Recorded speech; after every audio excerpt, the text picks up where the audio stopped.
ولم يتأله عوجا قيما والصلاة والسلام على النبي المصطفى وعلى آله أهل الصدق والوفاء. قال الله تعالى في القرآن العظيم: أعوذ بالله من الشيطان الرجيم. يا أيها الذين آمنوا هل أدلكم على تجارة تنجيكم من عذاب أليم تؤمنون بالله ورسوله وتجاهدون في سبيل الله بأموالكم وأنفسكم ذلكم خير لكم إن كنتم تعلمون. الآية صدق الله العظيم والله أعلم بالصواب. As-Saff ayat 10 sampai ayat 13. Wallahu a'lam bissawab. Segala puji bagi Allah, rahmat salam semoga tetap kepada baginda Rasulullah Muhammad SAW, para sahabatnya, para tabi'in, para pengikutnya, termasuk kita. Alhamdulillah, jamaah subuh yang sama-sama mengharap ridho dan ampunan Allah. Mohon maaf apabila berikutnya kita salat dengan tausiah subuh terkait dengan lanjutan materi dengan taufik perniagaan yang bisa menyelamatkan diri kita dari azab Allah. Bersyukur kepada Allah di subuh ini kita mudahkan untuk melangkah menunaikan salah satu perintah Allah, salat subuh yang paling utama, berat, dingin, ngantuk, bahkan tidak banyak orang karena mahalnya. Innal fajra kana masbuda. Subuh itu, salat subuh itu, itulah yang dihadiri, disaksikan para malaikat dengan segala kerendahan hati dan tawadhu di hadapan Allah. Tidak menyambungkan amalan subuh kita, tapi yakin betapa mulianya hamba Allah yang menunaikan ibadah subuh.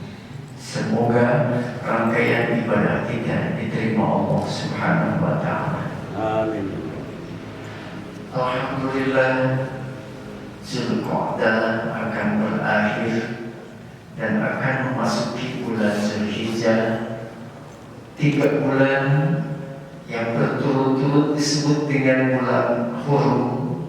Minha arba'atun hurum. Dari 12 bulan yang Allah ciptakan, ada 4 bulan yang dikategorikan hurum, mulia. Mulia karena besarnya pahala bagi hamba Allah yang melaksanakan ibadah di bulan Zulqa'dah, Zulhijjah dan Muharram. Pun demikian hamba Allah yang melanggar, dosanya pun adalah besar. Karena itu jagalah keutuhan akidah kita, jangan terkontaminasi dengan kesyirikan. Luruskan ibadah kita memenuhi syarat dan rukun. Muliakan akhlak kita dengan meneladani akhlak baginda Rasulullah sallallahu alaihi wasallam. Pribadi hamba yang bertakwa akan mampu menuntun dirinya ke jalan yang diridhoi Allah, walaupun kelihatannya rutin, bahkan makruh, banyak gangguan, halangan, kadang-kadang terlemparkan jauh, tergeser kepada tujuan yang utama, bahwa kita sebagai ibadullah, sebagai hamba Allah. Karena itulah luruskan kembali dengan berlindung kepada Allah. Ya muqallibal qulub, sabbit qulubana ya Allah. Tetapkan membutuhkan hati kami ya Allah berada pada jalan yang Engkau ridhai, yaitu jalan-jalan Allah tujukan kepada hamba-Mu yang mulia, para rasul, para nabi dan para salihin. Itulah an'amta 'alaihim, orang yang telah diberikan nikmat.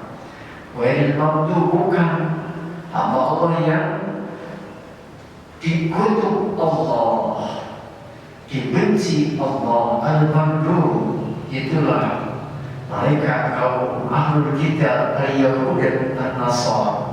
Mereka tahu tentang ilmu tapi tidak mau mengamalkan. Mereka mau beramal tapi mereka tidak berilmu.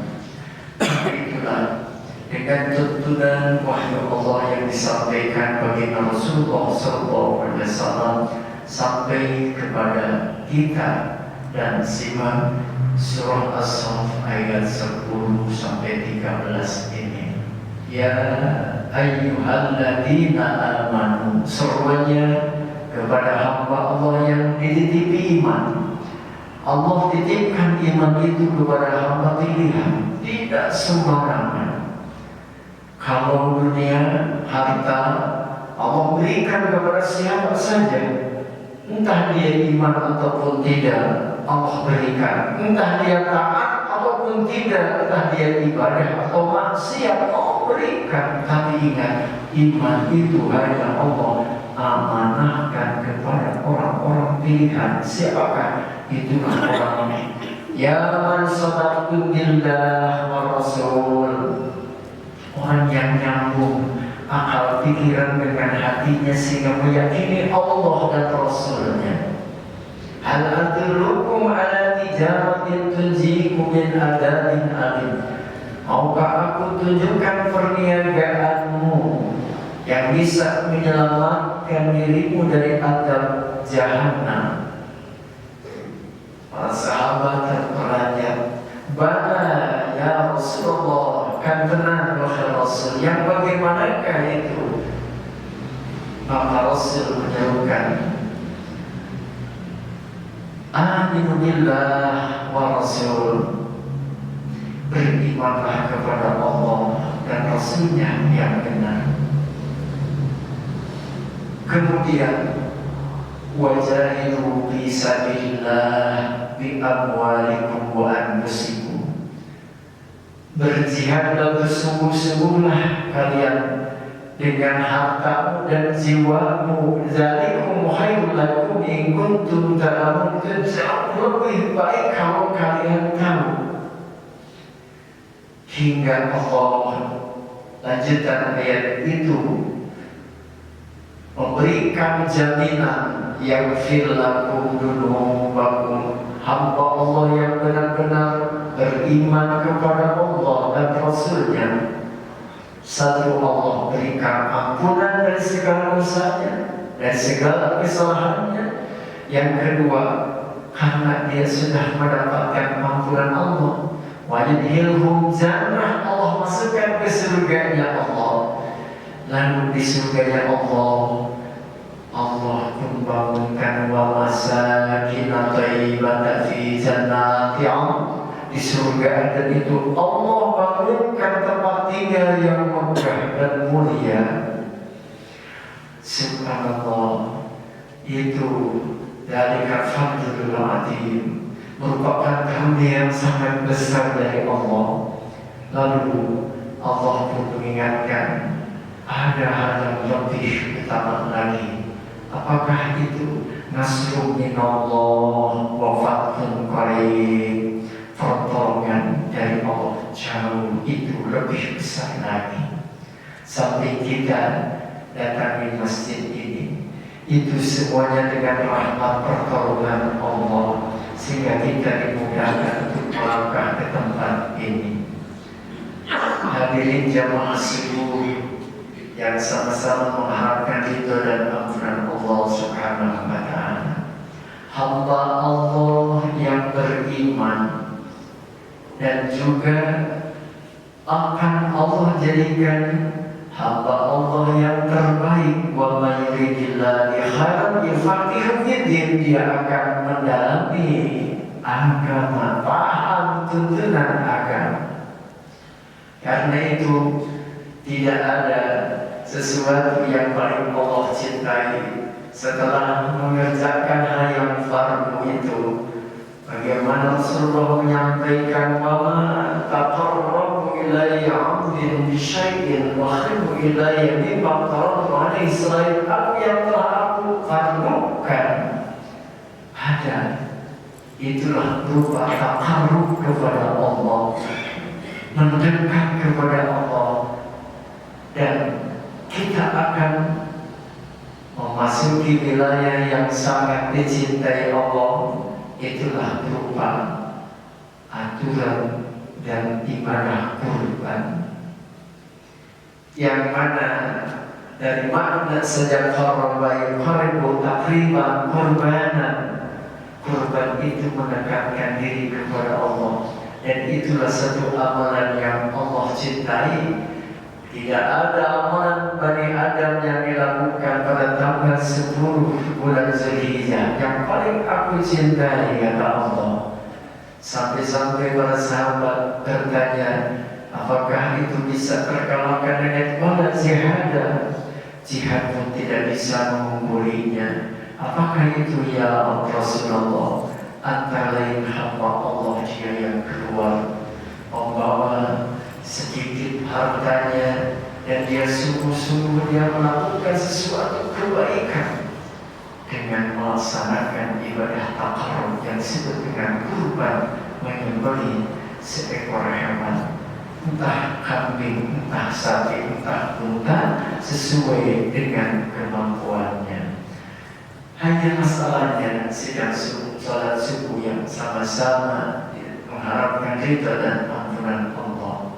Kurban itu bukanlah kemampuan, tapi kurban itu adalah seyogianya. Adakah keinginan? Ya. Adakah keinginan untuk berkurban? Subhanallah, janganlah sampai disindir ketika Imam Ali ditanya dengan 4 hal.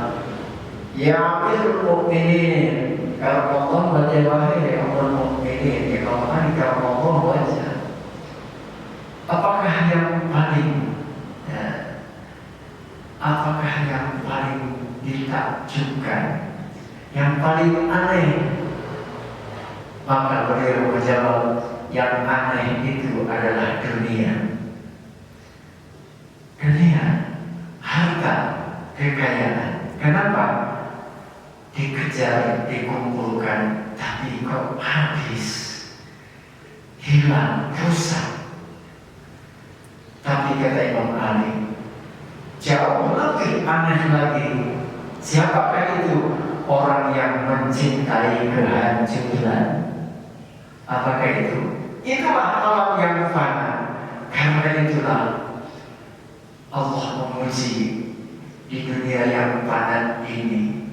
Apakah akan dinikmatinya sendiri begitu saja selama hidup di dunia ini untuk sendirinya? Atau dia mengingat akan kehidupan yang akan datang lalu dibelanjakannya di jalan Allah? Subhanallah. Maka bersyukurlah kepada Allah saat hamba Allah diberikan kelapangan, kelegaan dalam bentuk rezeki. Bersiap-siaplah, berajarlah, berniatlah untuk melaksanakan salah satu momen ibadah yang sangat waktunya terbatas. Waktunya sangat terbatas. Siapkanlah, memohon kepada Allah. Mudah-mudahan Allah menakdirkan kita diberikan rezeki oleh Allah, sehingga itu rezeki yang kita cintai. Tapi tidak ada yang lebih aku cintai, yang lebih kita cintai selain ketika perintah Allah datang. Apapun yang Allah mintakan, perintahkan, hatta sebagai teladan Nabiullah Ibrahim alaihissalam harus mengorbankan putranya Ismail. Ismail itu adalah simbol kecintaan manusia kepada manusia, kepada harta, kekayaan, kedudukan, jabatan, dan kelompok. Disitulah, jangan sampai kecintaan kepada makhluk atau kepada apapun mengalahkan cintanya kepada Allah. Kata Allah, "Qul in kana aba'ukum wa azwajukum wa auladukum wa ashiratukum atau baitibam."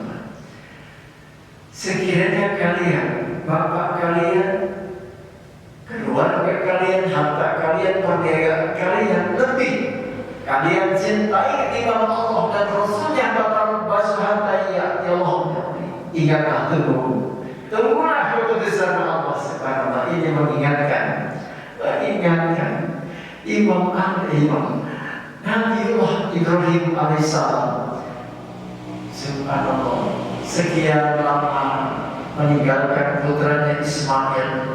Saat memasuki kanak-kanak akan masuk remaja awal, dipertemukan kembali, malah datanglah ujian Allah. Itulah yang difirmankan Allah dalam surah As-Saffat, "Ya bunayya inni ara fil manam inni adbahu fanzur mada tara."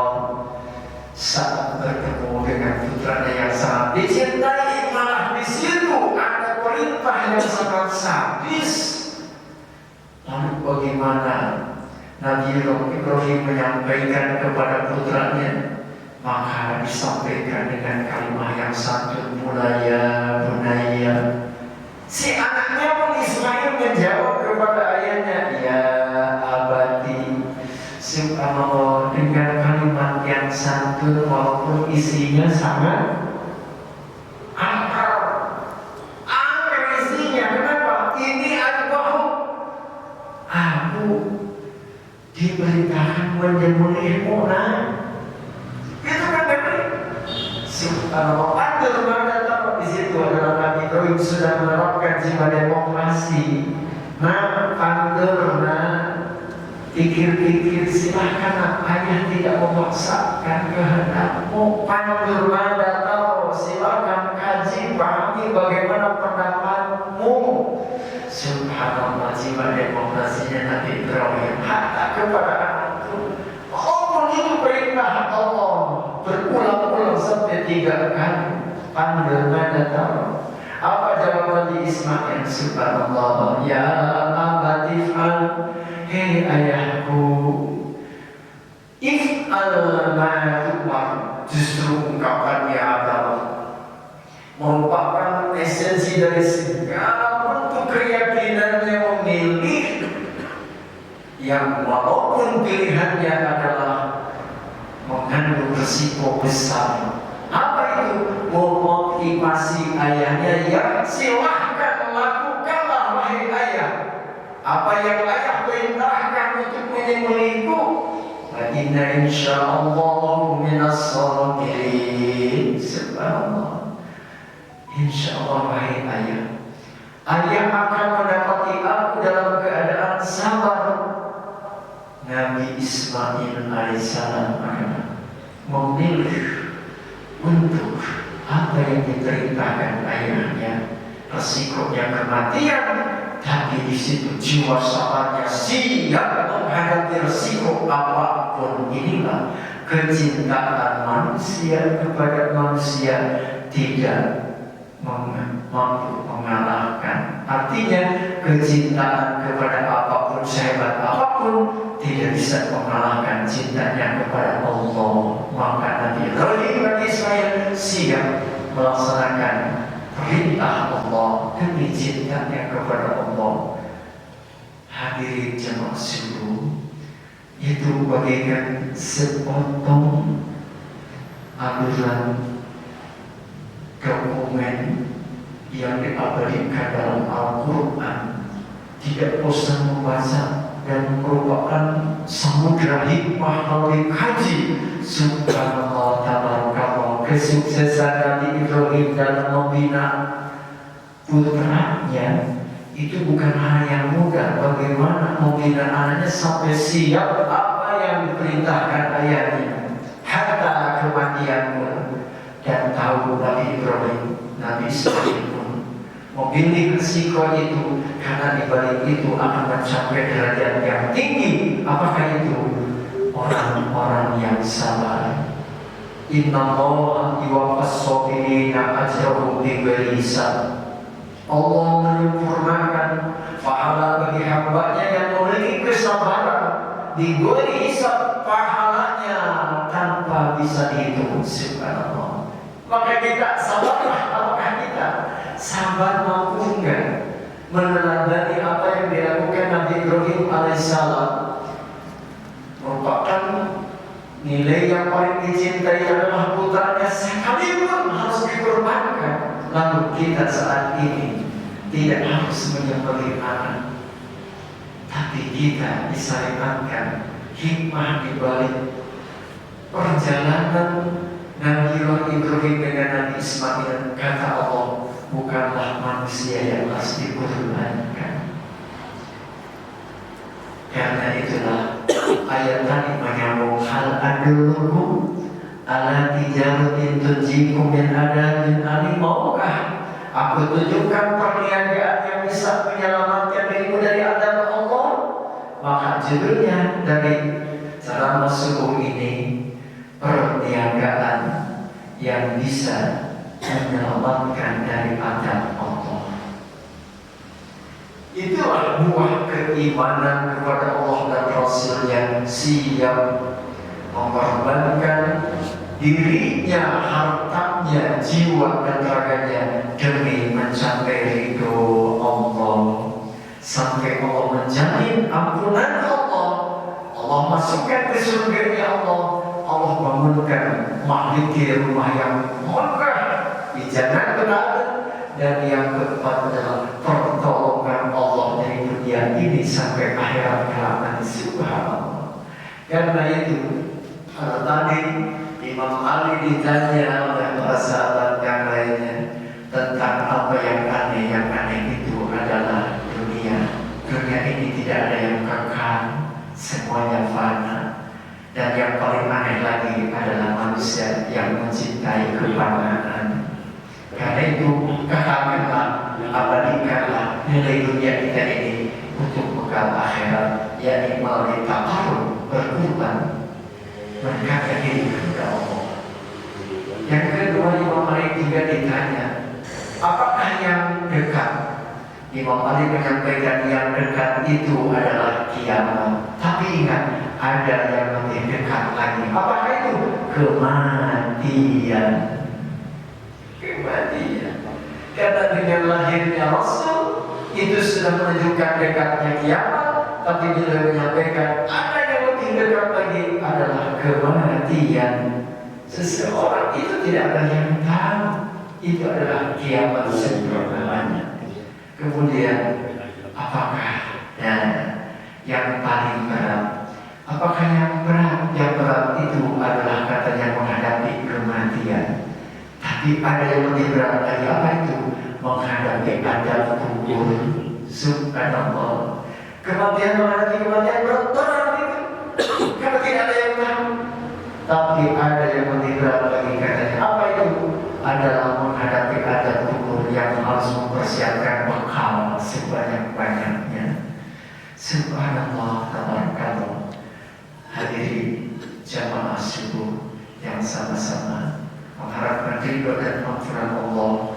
Jadikanlah semua ketaatan menjadi perniagaan kita dengan Allah, sehingga Allah membelinya dengan harga yang mahal dan tinggi, tergantung kualitas ibadah kita. Karena itu kembali menyambung dari subuh yang kemarin, ilmu dulu baru beramal, agar amal kita sesuai dengan syarat dan rukunnya, dan insya Allah dengan melakukan amaliyah yang didasari dengan keimanan dan sesuai dengan syarat dan rukunnya, mudah-mudahan Allah menerima segala ketaatan kita sehingga mendapatkan ridho dan ampunannya. Dan insya Allah mudah-mudahan Allah kumpulkan kita di jannahnya Allah yang penuh dengan kenikmatan dan berkah dan abadi, sehingga kita mendapatkan kebahagiaan. Nabi Ibrahim dan keluarga menjadi figur teladan bagi keluarga yang sukses dalam membina keluarga, anak dan istri, sampai diabadikan Allah dalam Al-Quran bagi siapapun yang meneladani firman Allah ini wahyu yang diturunkan kepada baginda Rasulullah SAW yang hidupnya memiliki cita-cita yang mulia, yakni hasanah di dunia dan hasanah fil akhirah, dan terutama waqina adzabannar, selamat dari adab jahannam. Allahumma shalli wa sallim wa barik ala Muhammad syakirin hatta na'amin hamdan yuwafi ni'amahu wa yukafi mazidah. Ya Rabbana lakal hamd kama yanbaghi li jalali wajhikal karim wa 'azimi sultan. Allahumma ya Rabbana, di sungguh yang kau rahmati ini bersyukur nikmat, memuji kebesaran, mengagungkan kemuliaan-Mu ya Rabb. Ampunilah dosa kami, dosa ibu bapa kami, dosa guru kami, dosa kaum muslimin muslimah ya Rabb. Aslih lana dinana ladhi wa islatu amrina. Perbaikilah agama kami ya Allah, ketaatan kami, ketundukan kami, ibadah kami. Karena agama ini adalah satu-satunya tempat kami bersandar ya Allah. Keselamatan dunia dan akhirat nanti kami hanya bersandar kepada agama-Mu ya Allah. Aslih lana dunyana allati fiha ma'asuna. Karena perbaiki pula ya Allah kehidupan di dunia ini yang sesaat. Perbaikilah rezeki kami, ekonomi kami, usaha kami, dan cita-cita kami, semua wujudkan dengan penuh keberkahan ya Allah. Aslih lana akhiratana allati ilaiha ma'aduna. Perbaikilah akhirat kami, karena akhirat tempat kembali kami ya Rabb yang kekal dan abadi. Waj'al ya Allah ma'ana rahmatan lana min kulli sa'in. Jadikanlah kematian kami merupakan istirahat dari segala kejelekan ya Allah. Waj'al hayata ziyadatan lana fi kulli khair. Jadikanlah selama hayat kami adalah menambah dan menambah kebaikan, keberkahan dan ampunan-Mu ya Allah. Dan akhirilah hidup kami dengan husnul khatimah.